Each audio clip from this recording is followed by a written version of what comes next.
అదివరకు ఉమ్మడి రాష్ట్రం ఆంధ్రప్రదేశ్, హైదరాబాదు, తెలంగాణ ఇవన్నీ కూడా కలిపినే ఉండేవి.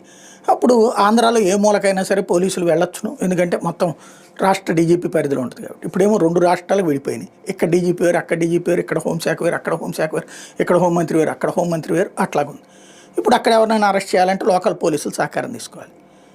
మనకి 10 ఏళ్ల దాకా అయితే ఇద్దరి మధ్యన అవినాభావ సంబంధం ఉంది. ఇప్పుడు 10 ఏళ్ళు దాటిపోయిన తర్వాత ఎవరికి వారే యమునా తీరే అన్నటువంటి కోణంలో ఉంది. మిగతా రాష్ట్రాలు ఎట్లాగో మనం కూడా వాళ్ళకంతే.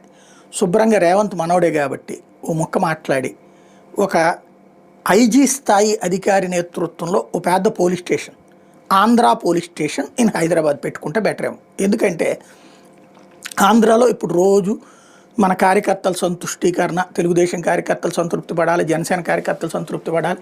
వీళ్ళిద్దరూ సంతృప్తి పడాలంటే వాళ్ళ నాయకుల్ని, వీళ్ళు అవతల నాయకుల్ని తిట్టిన రోజున ప్రాబ్లం ఏం లేదు. ఇప్పుడు వీళ్ళ నాయకుల్ని తిట్టినప్పుడు వాళ్ళందరి మీద కేసులు పెట్టాలి.